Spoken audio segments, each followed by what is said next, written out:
Native Americans faced genocide big time, and then serious discrimination. But it was different because white America romanticized Indians from the very beginning, even when they were killing them.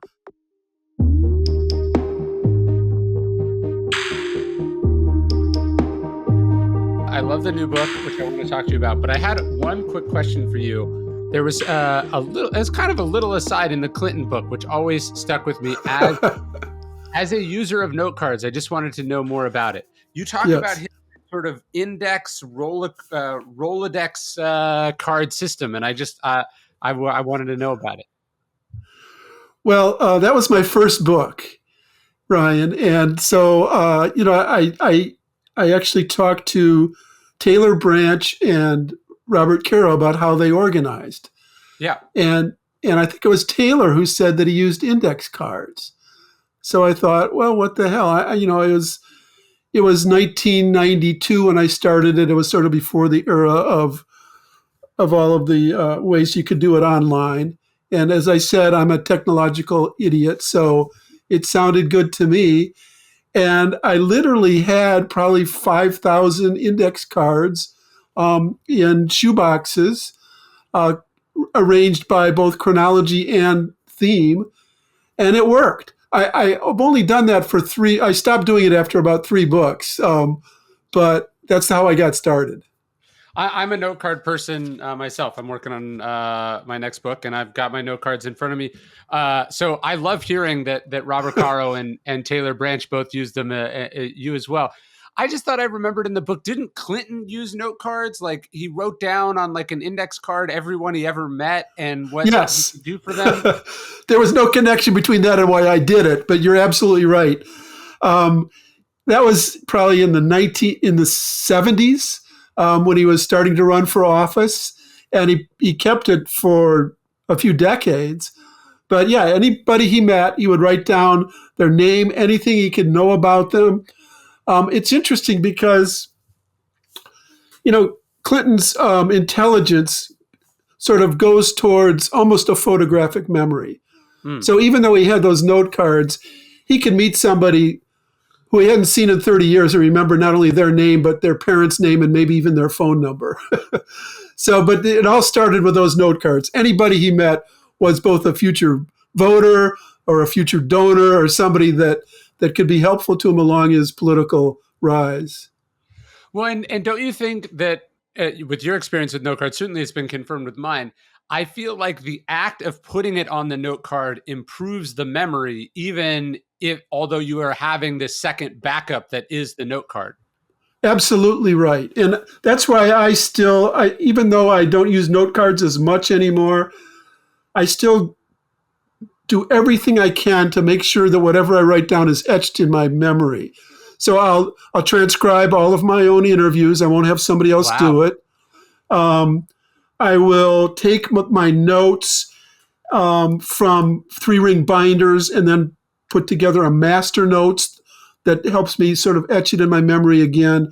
So I do all of the same things I did with note cards. I just use a computer now instead, mostly. Yeah, it's like having the multiple touch points with the information allows you to then when you bump up into it in your notes or you're chugging along and then suddenly the exact right connection pops to you because you've taken the time to interact with it on multiple occasions. That's true. And of course, there are people from younger generations who can do all that automatically in various, programs. I can't, and it wouldn't work for me even if I could because it wouldn't stick in my mind the same way. So I have to really remember it. And to do that, I have to visualize it, see it, repeat it. I'm the same way. And I do, when I read these epic books that you and your sort of elite class of biographers write, I'm always amazed at how you manage to keep all this information straight. And I've got to imagine it's all about the organization, and you're not just sitting down and seeing where it takes you. There has to be a plan and kind of a plan of attack. Yeah, there is definitely. As I said, I take, now I use 3-ring binders of all of my notes, and then I take those and turn it into a master notes. But, I have one of my friends, Rick Atkinson, who's a brilliant historian about World War II and now the Revolutionary War. He writes outlines that are longer than his books. Wow. I don't do that. I have all my notes. I'll probably take about one page of a some kind of a way to, I use these big artist books, pads, and I'll sort of, Can I see? yeah, like this. Oh, got it. Okay. Like a Okay. sketchbook. Yeah, a sketchbook. And on that, I will, for each proposed chapter, write sort of what I call the stations of the cross, the points I want to make and how to get from here to there. But I Yeah. don't do it in the great detail because there is a certain magic to what can come into your head from the very creative process of writing. And so I always allow room for that within the organization of the chapter. I sort of, it's another variation of what I call freedom through discipline. Once I have the discipline of the chapters and of my notes and of my understanding of that, that's when I can improvise somewhat within that structure. Well, that's very fitting. My next book is on the virtue of discipline, as it happens. I'm doing a series on the cardinal virtues. So I did courage. I just finished discipline. Now I'm writing about justice. But it is interesting that paradox. Like you would think, being very regimented and orderly in what you do, it might be constraining, but it's almost like you have just the right amount of constraints, and that creates the freedom to sort of take the thought where it leads. But if you haven't done the work, if you haven't laid the groundwork, the freedom is overwhelming, and you don't make any forward progress. That's exactly right. I actually learned some of that from my book on Vince Lombardi and the Jesuits, the whole Yeah. freedom through discipline notion, and how he could take one play. From learning from the Jesuits, he could take one play, his famous Packer sweep, and provide so many different variations of that. The players knew it so well that they knew how to respond in 50 different ways to what was coming at them. And I think of that for musicians, great jazz musicians or any sort of musician, as to learn the fundamentals first, and then they can improvise, or a great artist. And I think writing is the same way. So I've tried to apply that to everything I do. Back in the ancient world, philosophy wasn't abstract, it wasn't theoretical, it was designed to help you live the best life. In Stoicism 101, we have a 2-week course that will introduce you into philosophy, that will make you a better person.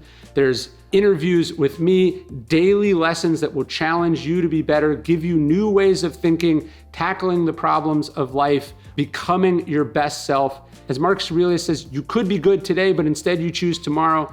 Epictetus says, how much longer are you going to wait to demand the best for yourself? Check out our new course, Stoicism 101, at dailystoic.com/101. Yeah, that makes sense to me. And I think people want to think that it's about sitting down and just letting the inspiration take you where it takes you, but you need the sort of the channeling of that energy, at least in some vague overall direction. Especially, I've got to imagine when you're trying to get to the end of a 600 or 700 page, 70-year span of someone's life.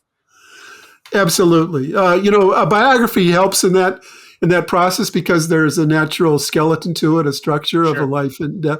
If the person is no longer around, of course, for Clinton and Obama, I had to figure out how to create sort of an artificial place to end the stories. But for someone like Jim Thorpe or Vince Lombardi or Clemente, that structure is already there. Yeah, that's really interesting. I was actually writing in the discipline book about that famous John Wooden scene where he would, bring in the athletes and they'd think he'd be giving them all this inspirational talk, and then he'd walk them through like how to put on their socks and shoes, Exactly. which is I think I don't remember if you disputed it as apocryphal or not in the Lombardi book, but the whole idea of, gentlemen, this is a football, right? Like he really said it. It was after his second season. And of course, the great line is Max McGee saying, Coach, could you slow down? You're going too fast for us. Well, and as I was reaching there's a line from Zelda Fitzgerald, which her own life sort of proves what she's saying. But she said, it's with loose ends that men hang themselves. And I thought that that's a good way to think about these tiny little details. Yeah, absolutely. Yeah, I keep trying not to hang myself. Any day we can get through it without that is a successful day, I guess. Yes. Yeah. Well, one of the things I loved, I read the book and then I read the New York Times review about it, which was very positive. But I loved the opening scene, and I forget who wrote it, but they were talking about how they were interviewing some like 90-year-old marathon runner, and all the 90-year-old marathon runner wanted to talk about was how they'd met Jim Thorpe as a young person, and to me it brings home something that we often miss on these stories. Which is that they feel very distant to us, but they still exist almost in living memory. Like the injustices and the unbelievable athletic achievements of a man born in the late 1880s, like it's effectively still with us. Yeah, that was Abel Kiviat, who was a New Yorker, a long distance runner that Keith Olbermann met Yes. while Kiviat was still alive. He wasn't alive for me when I was doing the book, but I found several oral interviews of him. And yeah, I mean, Thorpe was born in 1887, right? He reached the pinnacle of his athletic fame in 1912, 110 years ago. And yet there are, you can almost find, I couldn't find anybody who was obviously around during his greatest era, but there still are those connections that make it feel closer and come alive even all of that time ago. And how quickly that intersects with, major world events, right? You're talking about Dwight Eisenhower playing against Jim Thorpe. And I love, there's an anecdote in S.C. Gwynn's book about the invention of the forward pass in football, where like Dwight Eisenhower is playing for West Point when the passing game in football is invented. Again, we think about these things as, existing in perpetuity, but the some of these breakthroughs were like very recent, and some of these major figures of history intersect with the sports world in a way that you wouldn't believe. Yeah, the forward pass was only legalized around 1904, and Pop Warner, who was the Carlisle coach, was one of the earlier proponents of it. He didn't invent it, as some people say, but he was an early proponent. And, those Carlisle teams were using the forward pass when a lot of schools weren't. But before that, you couldn't. One of the things I love about that era is the things that you could do that you can't do now. There's one scene where they're playing the University of Chicago, and an end lines up right by the opposition, the out of bounds, and goes around the opposition bench and comes out on the other side to catch a pass. Wouldn't that be fun if you could do that today? Well, and this isn't that far, even another, sort of intersection of a major historical event. This isn't that far from Theodore Roosevelt and the sort of invention of, modern college athletics and the invention of, helmet and protective gear in sports, and how, these things weren't always with us, but there were people that predated them. Or people who were there, present at the creation, so to speak. Yeah, some things weren't with us, some things were. So, the violence was always there. It's there today in a different form with CTE and the effects of that, despite all of the modern equipment. But hard to believe that this violent sport was even more violent, around the turn of the century. Did he play in the time of the Flying V sort of formations? No, that was outlawed right before Thorpe got there. But that was part of what Theodore Roosevelt and called all of the leaders of college sports together to try to get some rules that would prevent the flying wedge and all of that. So that was no longer allowed. So in that sense, things were different. In another sense, though, they haven't changed because human nature doesn't change. So, Sure. I write a lot about the notion of the fallacy of the innocent past. That, if only we could go back to the good old days when everything was amateur and people played for the love of it and they weren't getting $240 million contracts. That's all baloney. I mean, that sort of form of corruption of sports has always been there. Well, and the double standard therein, you obviously talk a lot about in the book about his medals being stripped of him, and then in the discipline book, I wrote a lot about Lou Gehrig, and there was a college athletics or an amateur eligibility scandal in his career, but like you said in the book, Thorpe wasn't informed enough or let inside the club enough to know you're supposed to do that under a fake name, and so he got caught. When many of the best athletes of that era, were making a mockery of the same rules that, this guy gets the book thrown at him for. Yeah, you're right. Gehrig played under an alias. Dwight Eisenhower played under the name Wilson in the Kansas State League. Literally scores of college athletes were playing under pseudonyms so they could maintain their eligibility. Now, I don't think it was Thorpe's ignorance, which is what Pop Warner tried to claim, that he was just a dumb Indian. I just think he wasn't in on that part of it. You're right. That's what I mean. Yes. Yeah, right. But it's not that he was stupid. He just wasn't corrupt enough. Yeah. He played under the name Jim Thorpe. And Carlisle Indian athletes had been doing that for quite a while. Pop Warner knew about it, and I said, no, we'll talk about it. I mean, a lot of people knew about it and lied to save their own reputations.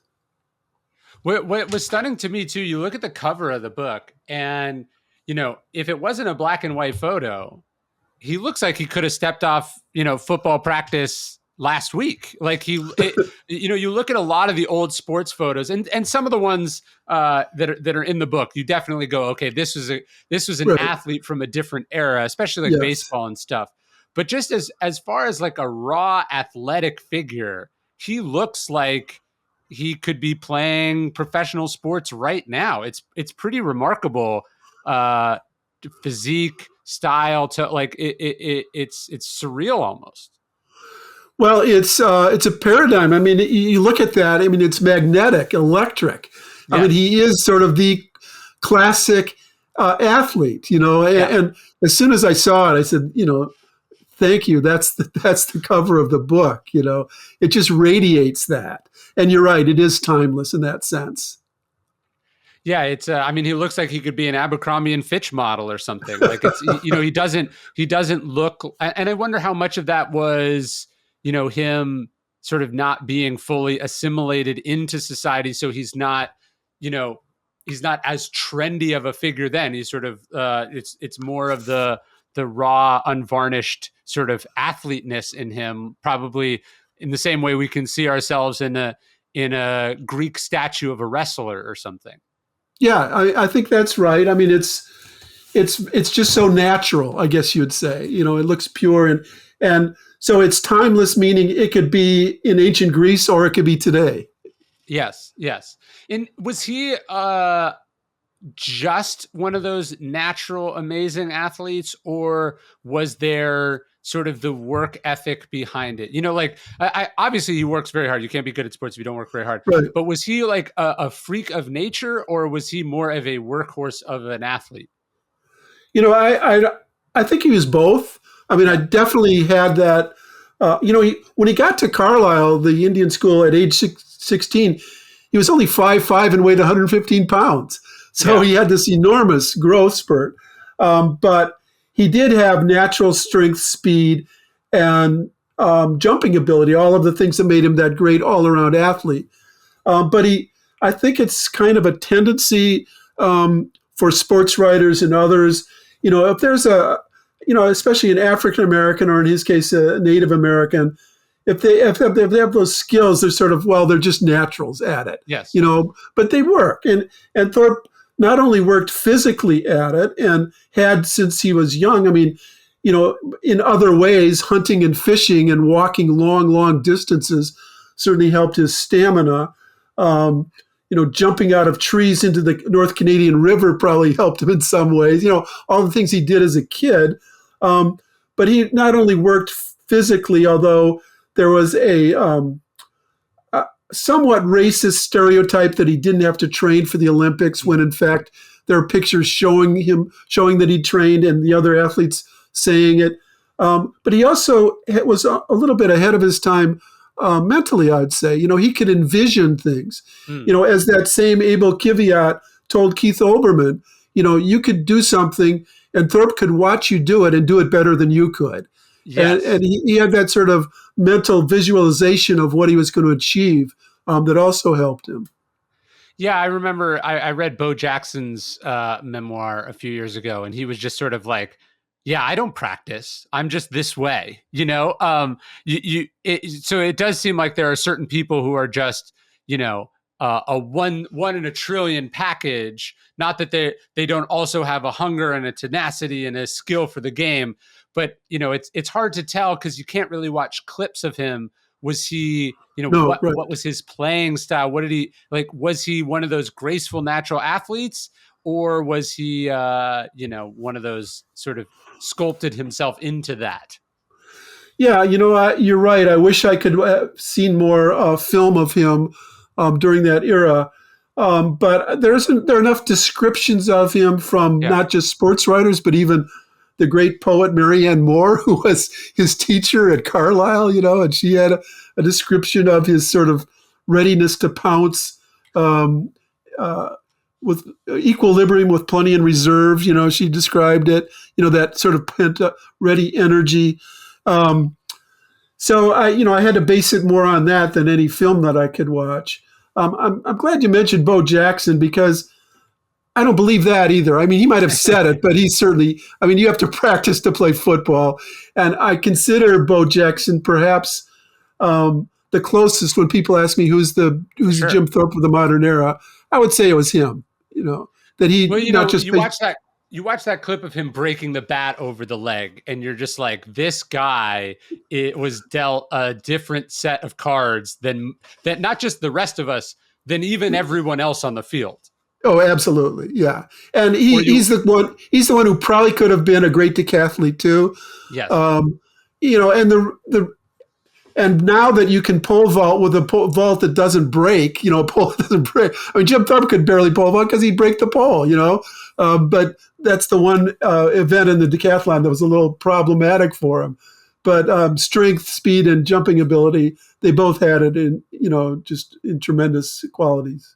Yeah, you watch the Bo Jackson highlight reel, and the clip where he runs up the side of the wall to catch Right. that ball, and you think of what would they have captured, and you talk about in the book some of Thorpe's stories or legends that even he passed along, but you got to imagine there must have been moments that happened that didn't get reported by reporters that would have just taken your breath away. Just the sheer physicality of what someone like him must have been able to pull off in certain moments. I think that's true. And, because we can't see it, I wish I could have, I wish there were film of that 1912 game against Army, for instance, or against Harvard the year before, or to see him punt a ball from end zone to end zone, which he did, Yeah. all of these different things that, I know happened because I can document them from many different sources, but I just couldn't see. Well, and it's one of the things we don't really take into account when we think about these sports figures from the past. It's not just the uniforms or the technology of the stuff, but like the grueling nature of their the game itself. Like before they understood about sleep, before they understood that you shouldn't smoke before a game, all this stuff. When I was reading about Gehrig, you're like, you think about the streak, you think about 2,100 games in a row, and then you go, wait, he was traveling by train, Yes. he was playing often multiple double headers in the same week, and then in the off season, he'd have to go barnstorm in Japan or something, right? When you think of the toll of like the multiple back-to-back World Series, etc., like Jim Thorpe, like to travel to the Olympics, isn't flying there in a chartered airplane, right? Like he's pulling this off with none of the advantages that we're thinking about today. Oh, I know. I mean, sometimes I just marvel at how did he get there? Like he's By boat, playing. right? Well, no, for other, yes, absolutely. He got to Stockholm by boat, but like he's in Chicago coaching a game for Indiana University, and all of a sudden the next, noon the next day he's playing pro football in Ohio. I Yeah. mean, that has to be exhausting, right? Yeah. So many instances of that where, yeah, they took trains, or in his case, he probably could have gone by car, but cars weren't the same then either, and nor were the highways. Yeah. So that's another sort of hidden part of the grueling nature of what they were doing. Yeah, they're not sitting in an air-conditioned locker room during halftime. They're not popping an Advil. They don't even have the same kind of athletic tape. Just the toll that this must have taken on the body. And then we go, well, why were they this way when they were older? It's like because he basically got in multiple car accidents professionally, like every day of his life. That's Exactly. why. Yeah, yeah, and played to a fairly. I mean, for someone, and just take football. I mean, he was playing 60 minutes a game. He was. Yeah, There was sure, no. You were coming out. You were playing offense and defense. He was playing running back, which takes the most grueling toll on sure. anyone, and defensive back or linebacker, where he was tackling people. There was a collision on every play he played for every football game. Yeah. And his shoes probably weighed 5 pounds each, and his uniform was made of wool, and just Exactly. just the you just think of the headwinds that these guys had. It must have been incredible, and that's not even getting into the extra psychological headwinds Right. and the adversity that he would have grown up with. I mean, it's Yes. kind of remarkable that he was still standing at all by the time he finished playing. That's the way I felt. And then that final uh, athletic endeavor where he's 45 years old playing baseball for Harjo's Indians, a traveling team going around playing the Negro League teams and the East Coast, and still hitting, still doing well at age 45. It was kind of amazing. Yeah, I was just reading about Satchel Paige, and he Uh-huh. gets drafted like in his 50s or whatever, and he's still striking batters out. And Yeah, you're for just the like, Cleveland Indians, I know. yeah, how good must he have been in his prime, or how good could he have been, just like Thorpe, if the deck hadn't been so thoroughly stacked against him? I mean, it sort of boggles the imagination. It does, and I was delighted when I saw that Thorpe had competed against so many of those African American players before they got their shot too. Not just Satchel Paige and Cool Papa Bell and Josh Gibson, but in football he played against Paul Robeson, and Fritz Pollard, right? The Wow. early, yeah, Sure. Well, yeah, that's remarkable. I didn't really think about that because of the way that his career went. His achievements are almost more translatable to today because he wasn't always in a sort of artificially anti-competitive environment that even a Babe Ruth or a Joe DiMaggio or a Lou Gehrig would have been, like where many of the best players they didn't have to face, and that was intentional. yes. Football was not segregated then. There weren't very many black players, but Fritz Pollard was a player coach and a great one. And Robeson played a couple of years before he went on to his fame as an opera singer, an actor, and all of that, and an activist. Um, I write in the book that the one, Thorpe met almost every famous person of the first half of the 20th century, from Eisenhower and Omar Bradley and George Patton to Bob Hope and John Ford and everybody out in Hollywood. But the one place I would have wanted to have been was at a field in Milwaukee in 1922 when Thorpe, the Colossus of Native Americans, was on one team and Paul Robeson was on the other. To see that game would have been just awesome. He's sort of like a Zelig figure in sports. It's kind of unbelievable, or a Forrest Gump, that he would just have met, these aren't just like, hey, they passed each other on a train somewhere, but they seem to have, gone head to head.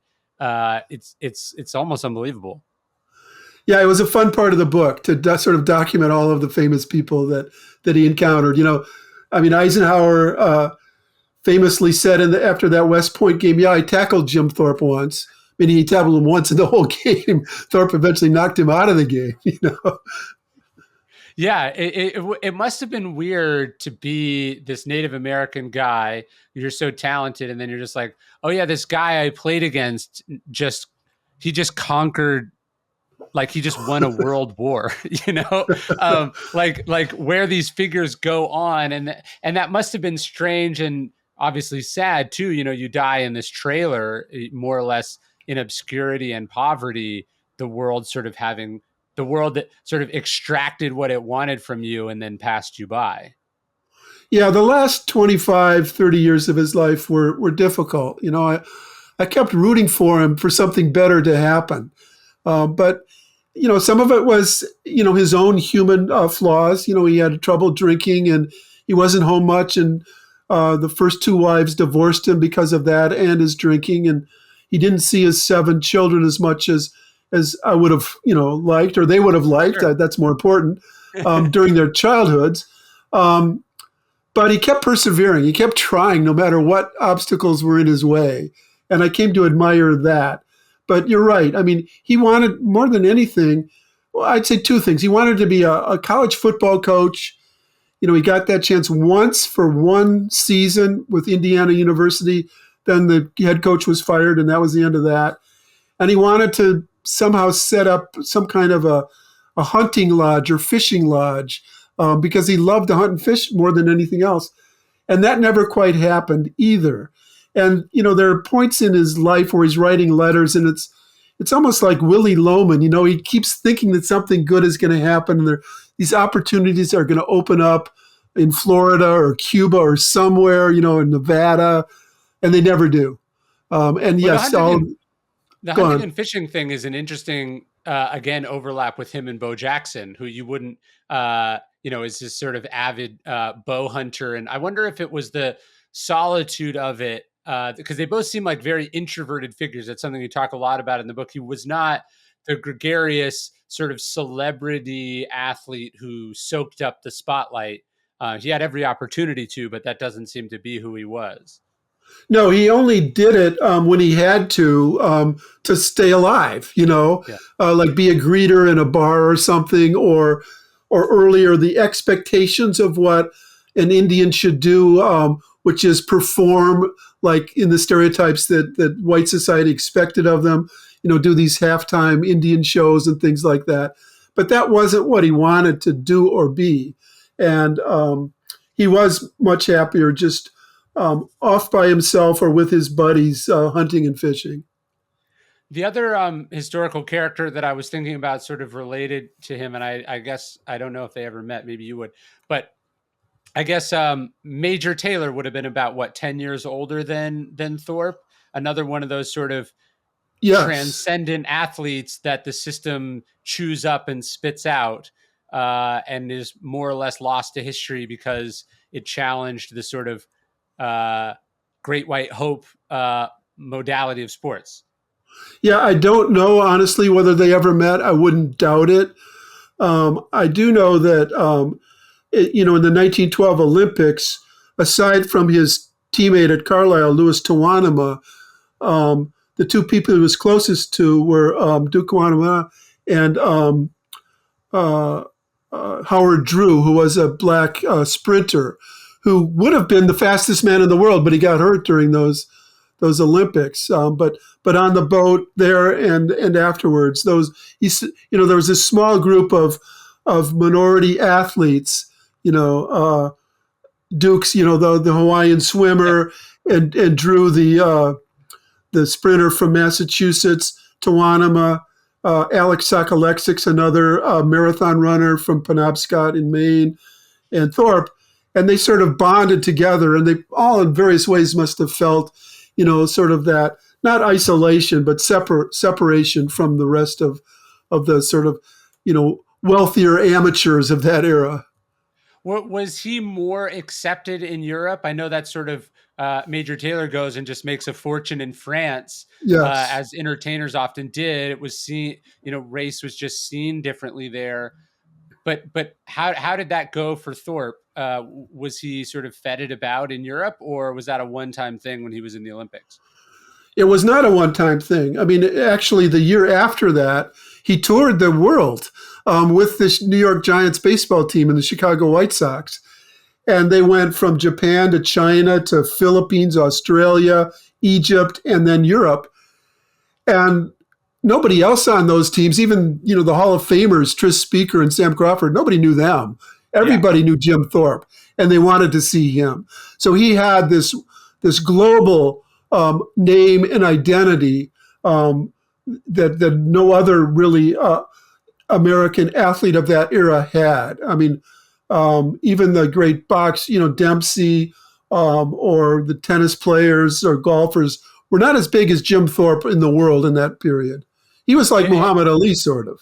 it must have been, from what I've read, obviously this was with Taylor, but then, after the First World War and then the Second World War, it must have made the coming home so much harder because they had the experience, that sort of brief moment where all the baggage they were carrying and the caste system that they were so stuck in disappears for that brief moment, and they're seen for what they are, which is this amazing athlete and this interesting person and this hero and equal and peer. And then they come home and they're just quickly reminded, like, you're lower than the lowest white person. Well, Ryan, that's been true throughout American history. Yes. I mean, it happened to Wilma Rudolph in Rome in 1960. She came home, and her hometown wanted to have a segregated banquet in her honor. It happened to all the soldiers of World War II who came home after fighting for liberty and democracy, and then had to face Jim Crow segregation. And it certainly happened to Jim Thorpe after he came back. Yeah, absolutely. It's kind of there's this, if you think about, so he's one of the few that break through, right? You think about how many incredibly talented athletes were born that never got that shot or decided it wasn't worth it.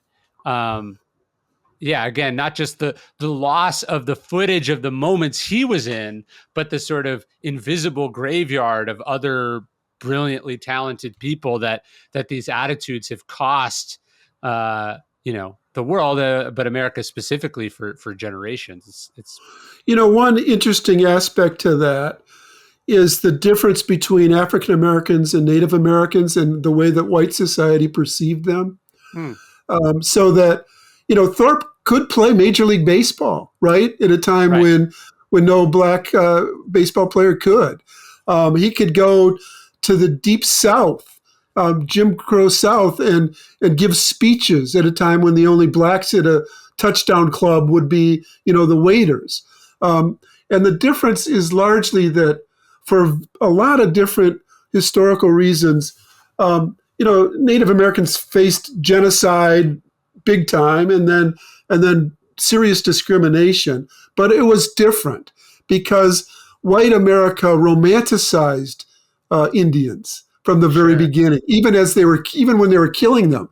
As I write in the first chapter of the book, comparing Thorpe with Black Hawk, who was his ancestor in many ways in the Sac and Fox Nation and the same clan.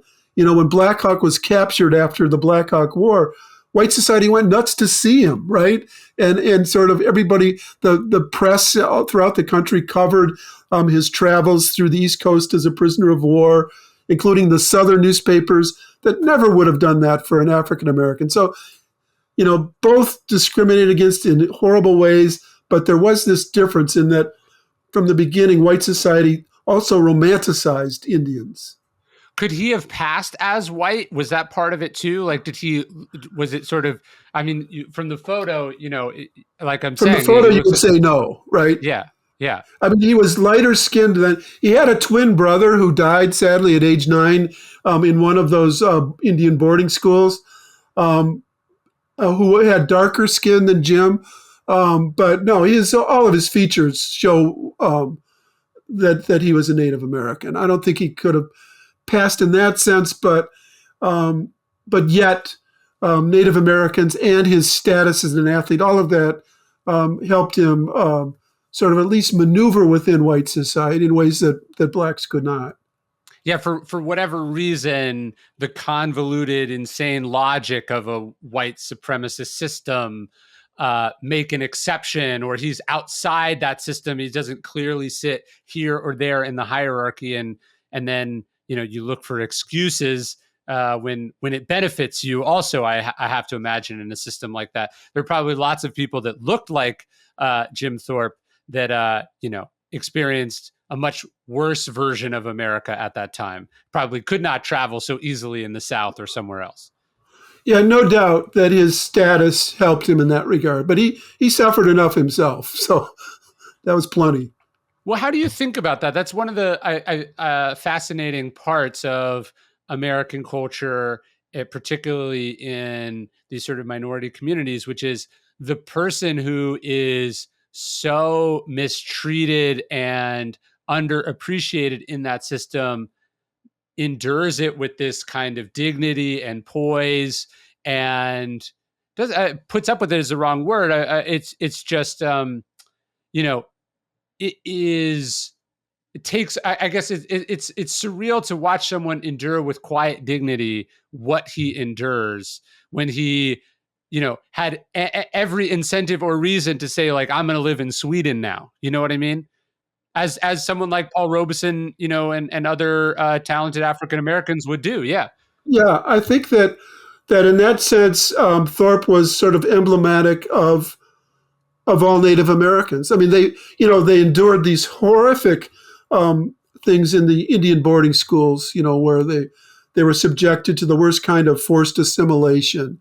Um, where there were efforts to get them to lose their religion and culture and language, and cut their hair and dress them in the uniforms of the U.S. Cavalry, that killed Sure. their ancestors. All of that, and yet so many of them, the ones who didn't die, figured out how to survive and actually prevail. And so, so many of their descendants became the lawyers and doctors and activists who have helped the Native Americans not just preserve their race but prevail. And when Jim Thorpe was at the height of his fame in 1915, the most famous statue in America was called "The End of the Trail," which I write about. This Indian slumped on horseback, and the notion is this is the end. Manifest destiny has prevailed. Indians are archaic; they're on their way out; they're dying, and that really didn't happen. And so, what I'm saying is, they figured out ways to game the system enough and survive in it, that they were able to get through it for the better. Did Jim Thorpe ever play lacrosse? Yeah, he did. He didn't play it. He didn't play it, in the organized way that Jim Brown did in a later generation. Yeah. And he was too busy. I mean, he was playing football or track and field at the same time of the lacrosse season. So he did manage to play baseball and track and field at the same time for Carlisle. And he did play lacrosse, and he was great at it, but it was not an organized sport for him. Yeah, there's this new ESPN Plus documentary about PLL, the Premier Lacrosse League, and if a big chunk of it focuses on this guy Lyle Thompson, who's like one of the greatest lacrosse players of all time. He's Native American. He sort of Yes. inherited this whole tradition of playing it, where they make their own gear and stuff. There is a long-standing sort of sporting community inside the Native American reservations, I guess, probably because like it's always been in sports, there's not a lot of other avenues for advancement. Yeah, I would say that today that's reflected most in basketball and volleyball. And, there are a lot of great women athletes, professional volleyball players from the reservations, really good basketball, in Arizona and the Dakotas and elsewhere, more than football. But in Thorpe's era, football was seen, as in those boarding schools, it was seen as part of the assimilation process, right? I mean, all the great teams were the upper class teams in the East Coast, and so part of the reason Carlisle had emphasized football was to sort of introduce them to that white society. Sure. Yeah, and then that's what puts you suddenly on the same field as the kids at West Point. It's kind of an equalizing ticket to a level of society that you're not normally going to have access to. And Harvard and Yale and Princeton, yes. That must have been surreal too. The the different stratosphere economically, culturally, academically that suddenly Thorpe is rubbing shoulders with, or more or less driving them into the ground on the field. Must have been strange. Well, it was certainly an incentive, Yeah, and no more yeah, so than that game against West Point in 1912, where that was that I for my research I went up to the Beinecke Library at Yale, where not only does it have the papers of Richard Henry Pratt, the founder of the Carlisle School, but also of the great Native American novelist M. Scott Momaday, and he wrote he was really fascinated by Carlisle, and wrote a screenplay that was never produced about it, in a play, and he really sort of focused on that game against West Point in 1912 as sort of the level playing field at last. After the Indians' ancestors had been killed by the army. Here they finally got to compete against them on a level playing field and crushed them 27-6. I don't know if you've seen the show Ted Lasso, but there's that scene in the first season where the sort of Midwestern football coach goes overseas. He's teaching soccer, or he's coaching soccer, and he goes to one of the players who's African. I forget which country, but he's sort of hands him this little green army man as a like a token of good luck, and the guy goes, where I come from, this is not a positive image or figure. He's like, can you keep this? Right. And, Right. and that, you're right. You talk about the boys at the Carlisle school being forced to wear these, cavalry uniforms. I've got to imagine there was a different kind of feeling fighting the officers at West Point. In some cases, it was not, it was those boys' father. Like, Yes. MacArthur grows up on a frontier army base. Like, it was those boys' fathers that he was playing against, or were even in the stands. Absolutely. And Custer's tomb is there, only Yeah. a mile away from where they were playing. All of that is true. And of course, there's this great contradiction and paradox to the whole thing, which was the Carlisle Indian athletes were incredibly popular wherever they went. They were exotic. They were not just good, but they were different. Sure. And that was part of the attraction. And yet they were playing for a school that was trying to rid them of that very heritage. That was the Right. point of the school. So Yes.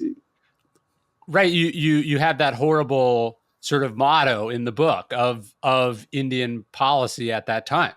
kill the Indian, save the man. But that was what it was all about. Yes, and it was thought by the founders, Pratt and the government, and so many of the people who supported the school, that they were doing good.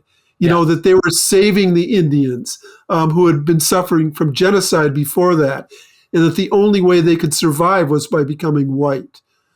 Sort of the unwitting, unintended consequences of do-gooders of that era to try to rid them of their entire culture. Yeah, this is the natural extension of the sort of white man's burden. These people were coming from a good place, and that they were, probably, unlike most of society, is utterly indifferent to the suffering and pain of these communities. These people are at least trying to do something, but they're so fundamentally stained by the racism and the supremacy of their culture that they can't see that they are committing a different form of genocide, a less violent form of genocide, by their very methods. That was so true in various levels of grievance. But even the sports writers, they thought they were being sympathetic to the Carlisle, and they basically supported Jim Thorpe throughout his life and thought he'd been done wrong. Yeah. And yet all of their stories talked about, they called every Native American athlete chief, Yeah. And every story had scalpings and people going on the warpath, it was just so ingrained into the white culture that they didn't even think twice about what they were doing. Well, yeah, that's the what the reversal of that famous sports writer line about Floyd Patterson, a credit to his race, uh, the human race. Like it was so the Right. trope of seeing black athletes as different and being held to different standards and rules. That's what that quote is playing against. Yeah, and it certainly played against Jim Thorpe and all of his teammates throughout, in Native American teammates throughout his career. So when you study the life of one of these people, it must be strange. You sort of so immerse yourself. Do they become almost real to you? Like, is there a grieving process when you leave the book, or do they live forever with you? How does that go? Well, it depends on the character. I mean, after Clinton was my first biography, Bill Clinton, and he was exhausting. I mean, fascinating, Yeah, but difficult and exhausting. So I was kind of glad to get away from there, for a while. But yeah, they. What happens is, and this started with Clinton, and I think it was an important lesson for me because, that was he was a political figure.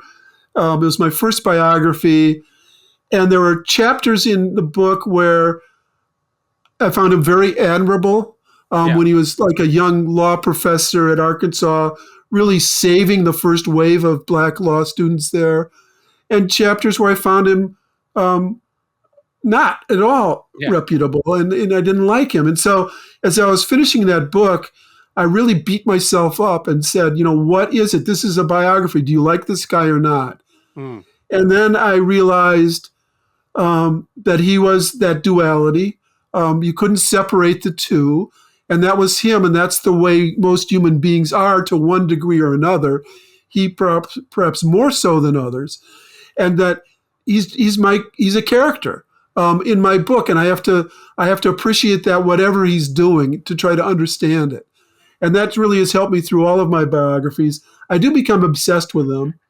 At one point, I can't remember which biography it was, but I was driving with my wife, Linda, and going up the street, and I made a left turn, but not onto a side street, but into a fire station. And she literally slapped me and said, "David, what chapter are you on?"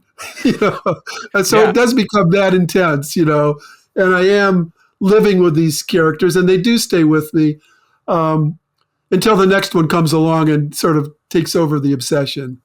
Because I imagine what you really love is the process, less than the specific person. It's the process of the immersion and the solving the equation of both the enigma of who they are, but the equation of like, how does the book actually work and go and what's in it, what's Yeah, not in it. exactly. I do. Luckily, I love all of that, trying to figure it out. And some the figures I've written about, I like in the end more than others. I mean, I think Clementi was to me the one figure I wrote about who I was a little afraid of because I admired him so much, but I ended up thinking the same way about him. Um, Thorpe is close. And the interesting thing about the Thorpe book is that most people who've read it see, and especially, and this was what would worry me. I spent a month or two before I even started the real book, just talking to Native American scholars to see if I could Yeah. figure it out and if I was the right person to do it.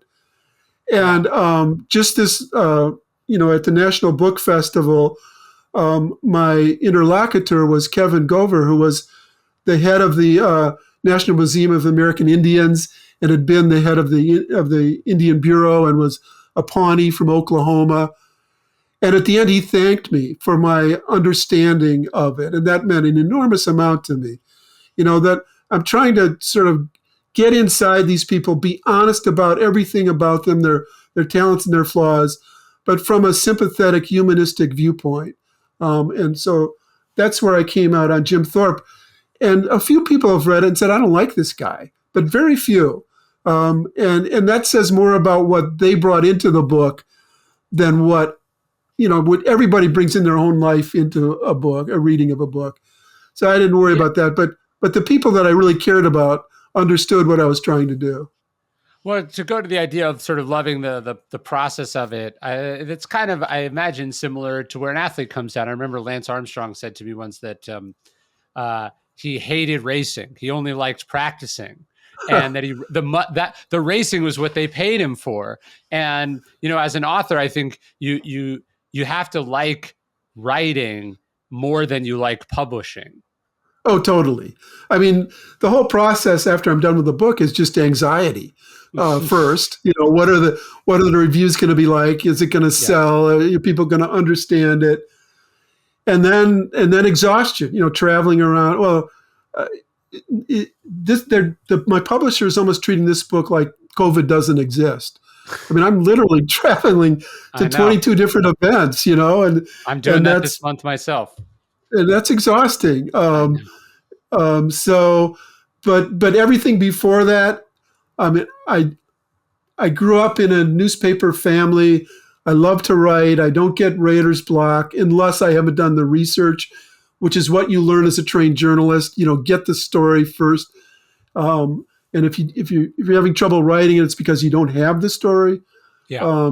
So I love the process of going there and getting the material and finding little pieces of gold in archives and then putting it all together. All of that I enjoy thoroughly.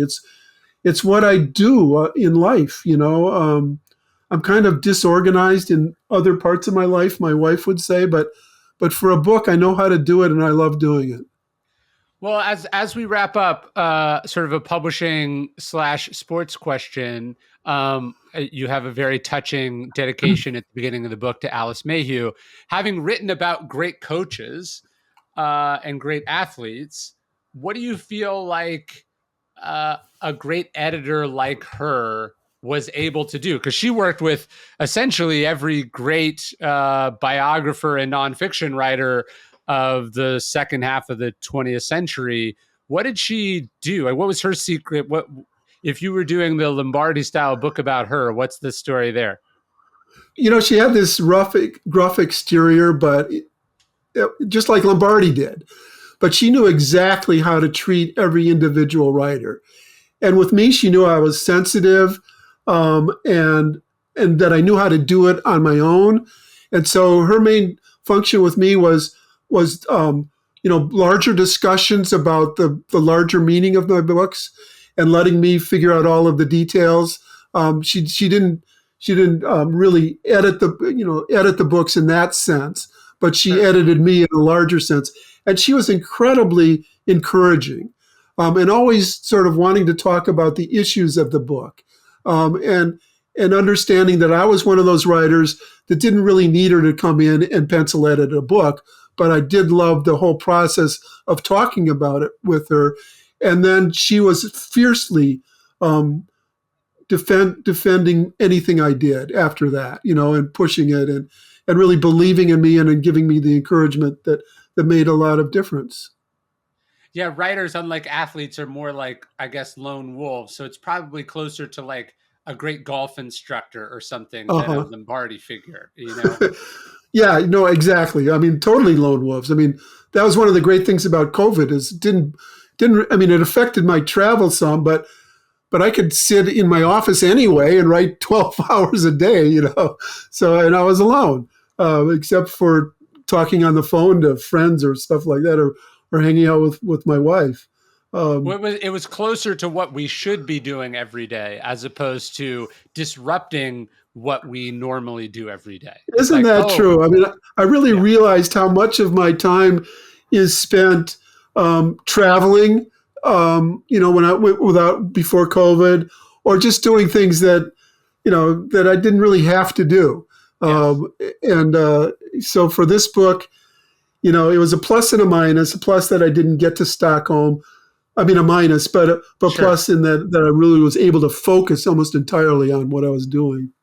Yeah, it's like people are. I remember as the pandemic started to wane a little bit, people are like, "Are you going back to the grocery store?" And I was like, "Never again in my life." I just like I learned just how much, or I was letting ordinary things that are actually quite uh, delegatable take up chunks of my time, and the opportunity costs when I did a book during COVID and it was 5 times easier than normally doing a Yes. book. I was like, oh man, I've been white knuckling it for no reason. Same with me. Exactly. Well, Yep. I loved not just this book, but the Clinton book and the Lombardi book, and so it's been an honor to talk with you, and I think this one was wonderful, and I encourage everyone to read it. Thank you, Ryan. I really enjoyed the naturalness of this conversation.